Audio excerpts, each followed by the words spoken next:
even attitudes, you have to change your thoughts. That is something we as humans tend to forget. You cannot change the person's feelings unless you help them change their thinking.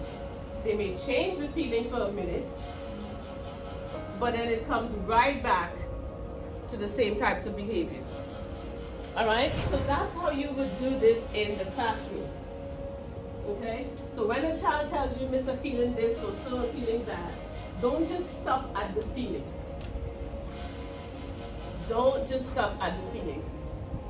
Teach the kids the process of, okay, I recognize, I understand the feeling. You're feeling this, but feelings have no intellect, and you can teach them that. They can learn this stuff. They learn all the calypsos and all the everything else. They can learn this. All right? This is not beyond their ability to learn. So if you're feeling this, Johnny, then what are you thinking? Okay, what are you thinking? All right, so that's a very important piece I want to share. Miss, tell us first. I know your name from Monday, so. Yeah. What feeling did you write down? Frustrated. Okay, so what did we say earlier, ladies and gentlemen? Feelings have what? No intellect. Doesn't mean you're stupid. No. It just means that feelings are like messengers. It's like a check engine light. When you see the check engine light come on, do you just take a hammer and smash the check engine light? You don't. The check engine light is there to tell you something.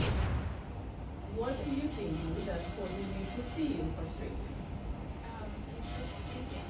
My head hurts. Oh. I am very, very tired, and I think about everything. Okay. Okay. Good. And so what we would do when a child tells you all of these different things, or like Ms. Telford said what she said, how could we then, a next step in the RUMERTIME process is helping her to manage. All right? So we recognize what she's thinking, we recognize what she's feeling. She's told us why she's feeling, so we're understanding what is causing that. And if there's something that the teacher can do, to help alleviate some of that, okay, you have a headache. Maybe you might have some Tylenol, okay? Or I mean, you may not be able to dispense medication, but if I had some Tylenol, I would give you some. Right? The other feeling you had, you're tired. I can say, you know what happened? Did you get to sleep last night? Was there, what happened last night if you were a kid, right? And so those are the ways you can start conversations and get to know what is happening with your children in the classroom.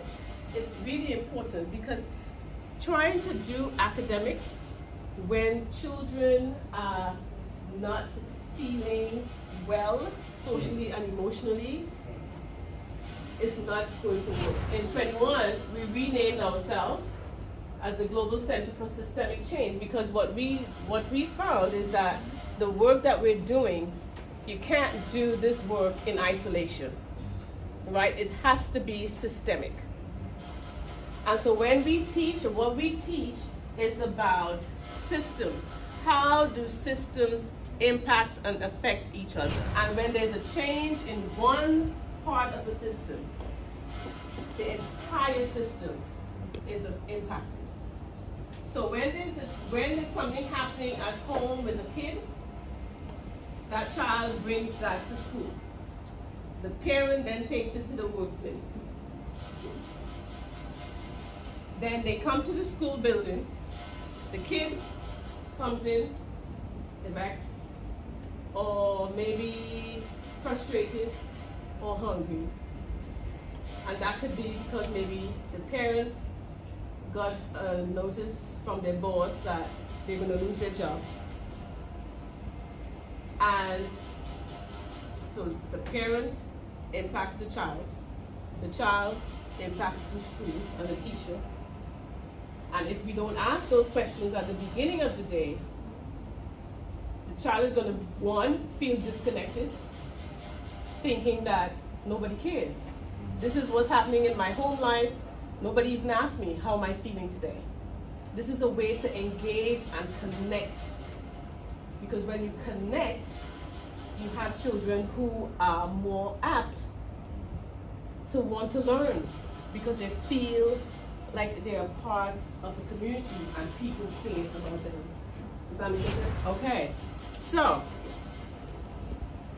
systems. That's why we changed our name.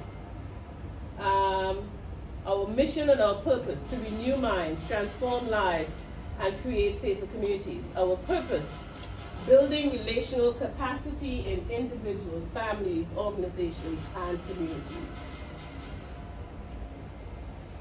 Our vision, and I'm not going to spend a lot of time on this.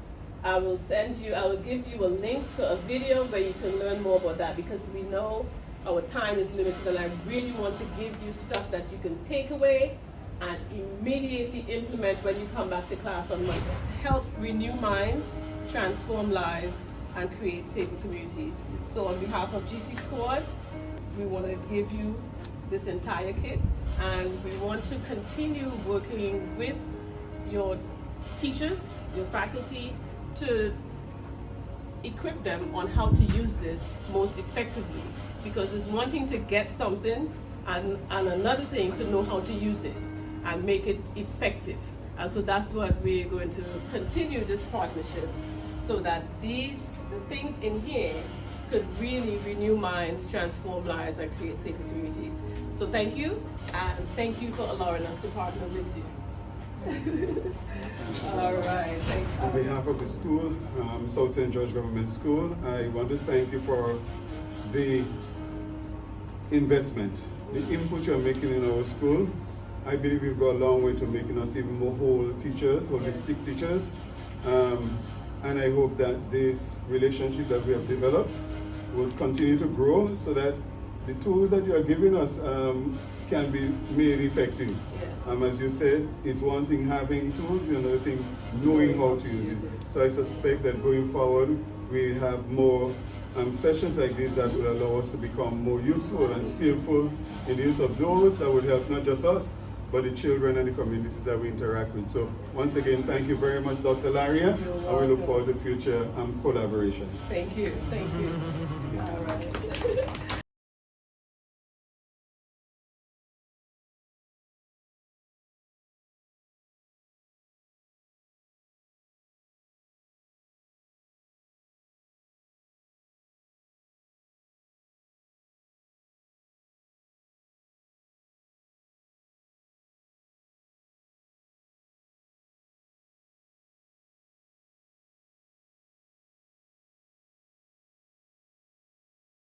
One. Friday.